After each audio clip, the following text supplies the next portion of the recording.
Hello students, मैं हूं मंजीव कुमार गुप्ता और आप देख रहे हैं एनेक्सा क्लासेस। आज हम बात करेंगे क्लास 10 का ज्योग्राफी विषय से संबंधित चैप्टर फर्स्ट, जिसमें खंड क में आपको पढ़ने को मिलेगा कि भारत की संसाधन एवं उपयोगिता, यानी भारत में जो संसाधन है उसका उपयोग कैसे करना है, उसका यूज कैसे करना है, उसके बारे में। ठीक है, तो सबसे पहले हम लोग पहला नंबर टॉपिक देखते हैं। टॉपिक नंबर फर्स्ट है कि संसाधन किसे कहते हैं। सबसे पहले संसाधन का परिभाषा यहाँ पर लिखा हुआ है, उसको देख लेते हैं। संसाधन आप अपने जीवन में अनेक वस्तुओं का उपयोग करते हैं। उपयोग में आने वाली सभी वस्तुएं संसाधन कहलाती हैं। यानी कि हमें हमारे जीवन को जीने में जो भी वस्तुएं सहायक होते हैं उन्हें हम उस वस्तु को हम क्या कहेंगे? संसाधन कहेंगे। क्वेश्चन नंबर 2 देखते हैं। क्वेश्चन नंबर 2 है कि प्रसिद्ध भूगोलविद जिम्मरमैन का कहना है कि संसाधन होते नहीं हैं, बनते हैं। ठीक है। क्वेश्चन नंबर 3 देखते हैं कि कोयला, पेट्रोलियम तथा खनिज अनवीकरणीय पदार्थ है। अनवीकरणीय का मतलब होता है कि जिसे हम एक बार इस्तेमाल कर लें तो पुनः हम जल्दी में हम प्राप्त नहीं कर सकते हैं। इसे प्राप्त करने के लिए, यानी कोयला को प्राप्त करने के लिए, पेट्रोलियम को प्राप्त करने के लिए, खनिज को प्राप्त करने के लिए सालों साल यानी वर्षों वर्षों का इंतज़ार करना पड़ता है। ठीक है ना। इसलिए इसका हम उपयोग हम करेंगे, उपयोग करना है। ठीक है ना। लेकिन हमें जितनी ज़रूरतें हैं, जितनी आवश्यकता है, उसी आवश्यकता को पूरा करके ही हम आगे की ओर फ्यूचर को भी देखेंगे। ठीक है ना। वर्तमान के साथ साथ फ्यूचर को भी देखना, भविष्य को भी देखना, यही संसाधन का सदुपयोग होता है। अगला नंबर क्वेश्चन नंबर 4 देखते हैं कि संसाधन किसी भी देश का आर्थिक सामाजिक मेरुदंड होता है। जो संसाधन होता है ना, वह क्या होता है? अपने देश के आर्थिक और सामाजिक दृष्टिकोण से यह हमारे देश के लिए क्या है? मेरुदंड है, यानी बैकबोन है, रीढ़ की हड्डी है। यानी जैसे हमारे शरीर को जैसे रीढ़ की हड्डी खड़ा किए रहता है ना, स्टैंड किया रहता है ना, वैसे ही हमारे देश को भी विश्व पटल पर अगर स्टैंड करना है, बेहतर ढंग से रहना है, अपनी पहचान बना कर रखना है, तो आपको संसाधन का सदुपयोग करना, उसका उपयोग करना बेहतर ढंग से आनी चाहिए। ठीक है। क्वेश्चन नंबर 5 है कि तट रेखा से कितने किलोमीटर तक का क्षेत्र सीमा अपवर्जक आर्थिक क्षेत्र कहलाता है? तो 200 किलोमीटर, यह राइट आंसर इसका है 200 किलोमीटर। यानी सीमा अपवर्जक क्षेत्र आपको पूछेगा कि सीमा अपवर्जक आर्थिक क्षेत्र कितना किलोमीटर होता है, तो यह हमारा जो तट है ना, समुद्री तट, उससे 200 किलोमीटर तक हम सीमा अपवर्जक आर्थिक क्षेत्र कहते हैं। अगला नंबर क्वेश्चन देखते हैं। क्वेश्चन नंबर 6 है कि समुद्री क्षेत्र में कितने किलोमीटर तक राजनीतिक सीमा के तहत राष्ट्रीय संपदा निहित है? यानी कि राष्ट्रीय संपदा निहित है लेकिन राजनीतिक सीमा के तहत, तो उसका राइट आंसर है 19.2 किलोमीटर तक आपका यह राजनीतिक सीमा के तहत राष्ट्रीय संपदा निहित है।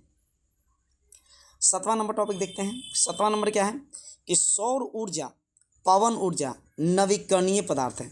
नवीकरणीय का मतलब है कि जब आप एक बार यूज कर लेते हैं ना, तो पुनः उसको फिर से प्राप्त कर सकते हैं और जल्दी में प्राप्त कर सकते हैं। इसके लिए हम वर्षों का इंतजार नहीं कर सकते हैं। इसलिए सौर ऊर्जा, पवन ऊर्जा को नवीकरणीय पदार्थ कहते हैं। क्वेश्चन नंबर 8 देखते हैं कि जल, जिसका अणुसूत्र H2O होता है, यानी हाइड्रोजन और ऑक्सीजन। हाइड्रोजन एवं ऑक्सीजन का क्या? यह यौगिक है। यानी कि हाइड्रोजन और ऑक्सीजन के मिलने से हमारा क्या? जल का निर्माण होता है, और जल क्या है? एक यौगिक है। क्वेश्चन नंबर 9, बिहार चूना पत्थर एवं पाइराइट खनिजों के लिए धनी राज्य है। यानी कि बिहार अगर खनिजों के मामले में देखा जाए तो चूना पत्थर यहाँ पे बहुत बड़ी मात्रा में मिलते हैं और पाइराइट भी बहुत बड़ी मात्रा में यहाँ पर मिलते हैं। यानी खनिज के तौर पर बिहार को, यानी चूना पत्थर और पाइराइट के लिए राजा कह सकते हैं, धनी राज्य कह सकते हैं। किस व्यक्ति ने कहा कि हमारे पास पेट भरने के लिए हमारे पास पेट भरने के लिए बहुत कुछ है लेकिन पेटी भरने के लिए नहीं। यह वाक्य है हमारे देश के राष्ट्रपिता महात्मा गांधी के द्वारा।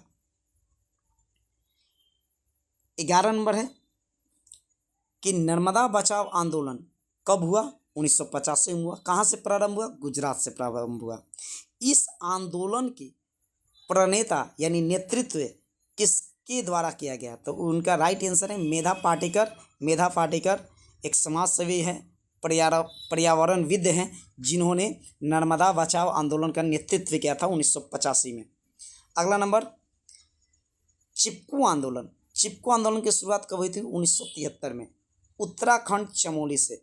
और 1973 में जब चिपकू आंदोलन की प्रारंभ हुआ था, यानी कि इसकी शुरुआत हुई थी, तो उस समय चिपकू आंदोलन का नेतृत्व करने वाले इस आंदोलन के प्रणेता जो थे, उनका नाम था, प्रणेता जो थे, नेतृत्वकर्ता जो थे, सुंदरलाल बहुगुणा थे। सुंदरलाल बहुगुणा ने यह चिपकू आंदोलन का नेतृत्व किया था। क्वेश्चन नंबर 13 देखते हैं कि पर्यावरण संरक्षण के लिए विश्व शिखर सम्मेलन कब और कहाँ हुआ था? तो विश्व शिखर सम्मेलन पर्यावरण को संरक्षण यानी बचाव के लिए, पर्यावरण को बचाव के लिए, एनवायरनमेंट को बचाव के लिए 5 जून 1972 ईस्वी को स्टॉकहोम में यह पहला सम्मेलन हुआ था। 5 जून 1972 को कहाँ पे? स्टॉकहोम में। किसके लिए? पर्यावरण को बचाने के लिए। क्वेश्चन नंबर 14 है कि विश्व पर्यावरण दिवस कब मनाया जाता है? तो विश्व पर्यावरण दिवस 5 जून को मनाया जाता है। प्रत्येक साल 5 जून को विश्व पर्यावरण दिवस मनाया जाता है। कब से? 1972 से। 1972 ईस्वी से 5 जून को हम लोग पर्यावरण दिवस मनाते हैं। क्वेश्चन नंबर 15 है कि अ स्मॉल इज ब्यूटीफुल किसकी पुस्तक है? तो इसका राइट आंसर है सुमशेर का। यहाँ पर सुमशेर होना चाहिए, सुमशेर का। सुमशेर द्वारा लिखा गया यह पुस्तक है। लेकिन इस पुस्तक में गांधी जी के विचार है, जिसमें संसाधन के उपयोग के बारे में उन्होंने, उसका यूज के बारे में और पर्यावरण के बारे में इन्होंने इस बुक में, सुमशेर के बुक में यह प्रकाशित किया गया है। क्वेश्चन नंबर 16 है कि प्रथम पृथ्वी सम्मेलन कब और कहाँ हुआ? तो प्रथम पृथ्वी सम्मेलन 3 जून से लेकर 14 जून 1992 ईस्वी तक हुआ। इसका जो सम्मेलन हुआ, प्रथम पृथ्वी सम्मेलन, वह ब्राज़ील में हुआ। ब्राज़ील में एक जगह का नाम है रियो डी जेनेरियो, यानी रियो डी जेनेरियो में 3 जून से लेकर 14 जून 1992 में यह प्रथम पृथ्वी सम्मेलन हुआ था। क्वेश्चन नंबर 17 देखते हैं कि द्वितीय पृथ्वी सम्मेलन कब और कहाँ हुआ? तो द्वितीय पृथ्वी सम्मेलन 23 जून से लेकर 27 जून 1997, यानी कि लगभग 5 साल बाद यह दूसरा पृथ्वी सम्मेलन हुआ। कब हुआ था? 1997 में। कहाँ हुआ था? न्यूयॉर्क में हुआ था। न्यूयॉर्क में दूसरा सम्मेलन 1997 में हुआ था। अगला नंबर क्वेश्चन देखते हैं। क्वेश्चन नंबर 18 है कि तृतीय पृथ्वी सम्मेलन कब और कहाँ हुआ था? तो तृतीय पृथ्वी सम्मेलन 26 अगस्त से प्रारंभ होकर 4 सितंबर 2002 ईस्वी तक चला। यह हुआ था जोहान्सबर्ग। और जोहान्सबर्ग कहाँ है? साउथ अफ्रीका में। साउथ अफ्रीका में जोहान्सबर्ग है, वहाँ पर तृतीय पृथ्वी सम्मेलन हुआ।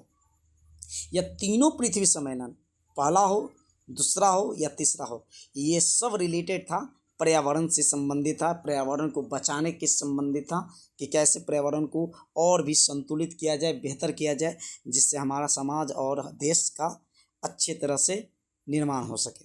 अगला नंबर क्वेश्चन नंबर 19, क्योटो सम्मेलन। क्योटो जापान का एक जगह का नाम है क्योटो। क्योटो सम्मेलन दिसंबर 1997 ईस्वी में हुआ था। यह किससे संबंधित था? तो यह किससे संबंधित था? तो ग्लोबल वार्मिंग से संबंधित था।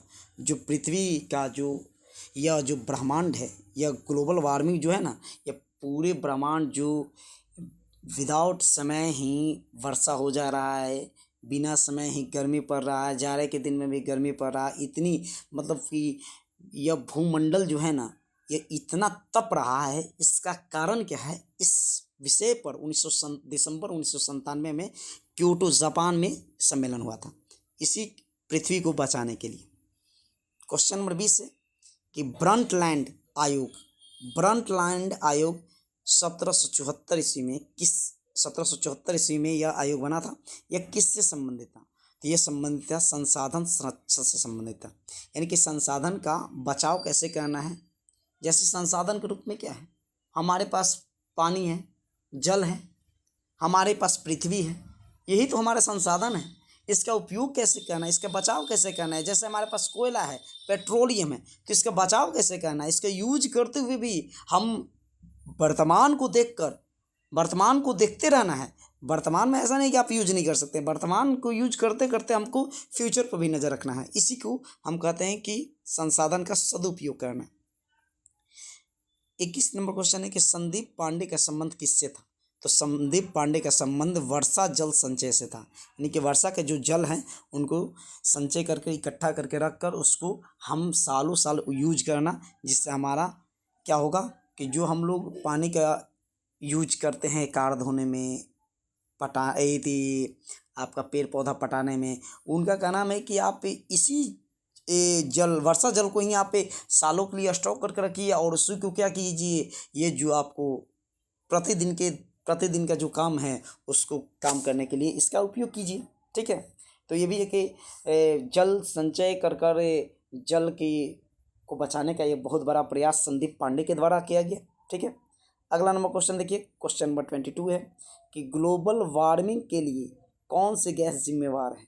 तो ग्लोबल वार्मिंग के लिए इतना मतलब वायुमंडल गर्म हो रहा है, ब्रह्मांड गर्म हो रहा है, इसका सबसे महत्वपूर्ण अगर कोई है तो वह कार्बन डाइऑक्साइड है, मीथेन है और नाइट्रस ऑक्साइड है, N2O है। ठीक है ना, ये और भी गैसें हैं, 6 गैसों को रखा गया है इस श्रेणी में, लेकिन इसमें महत्वपूर्ण हम 3 यहाँ पर दिखा रहे हैं, कार्बन डाइऑक्साइड, मीथेन और नाइट्रस ऑक्साइड। ठीक है, ग्लोबल वार्मिंग यानी कि पृथ्वी को गर्म करने में इनकी अहम भूमिका है। क्वेश्चन नंबर 23 है कि विश्व पर्यावरण कोष की स्थापना कब और कहाँ हुई? तो कोष की फंड की बात हो रही है। ठीक है ना, विश्व पर्यावरण कोष की स्थापना कब और कहाँ हुई, यानी कि जो फंडिंग चाहिए विश्व पर्यावरण को बचाने के लिए, फंडिंग चाहिए ना, कोई भी अगर योजना बन रही है तो उस योजना को संपादित करने के लिए, उसको सही डिसीजन लाने के लिए हमको फंडिंग की तो ज़रूरत है। तो उसकी स्थापना 1991 ईस्वी में हुई थी वाशिंगटन डीसी में। वाशिंगटन डीसी कहाँ है? अमेरिका की राजधानी है, वहीं पर इसका मुख्यालय है वाशिंगटन डीसी में। ठीक है ना, विश्व पर्यावरण कोष की मुख्यालय है वाशिंगटन डीसी में। क्वेश्चन नंबर 24 है कि मॉन्ट्रियल समझौता कब हुआ था? तो मॉन्ट्रियल समझौता 1987 से संबंधित, यानी 1987 ईस्वी को हुआ, और यह भी संबंधित है किससे? पर्यावरण से संबंधित है मॉन्ट्रियल समझौता। क्वेश्चन नंबर 25 देखते हैं। 25 नंबर है कि शहरी विकास प्राधिकरण बोर्ड काम क्या है?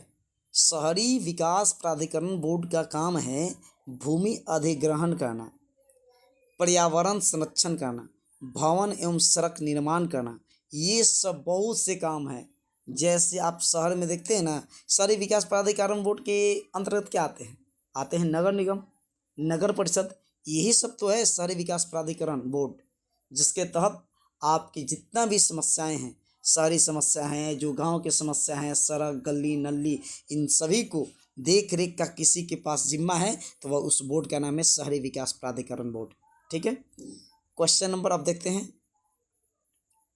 क्वेश्चन नंबर है 26 है कि पटना नगर निगम की स्थापना कब हुई थी? तो पटना नगर निगम कब बना? तो पटना नगर निगम बना था 1912 ईस्वी को। 1912 ईस्वी से ही पटना नगर निगम का निर्माण हो चुका था।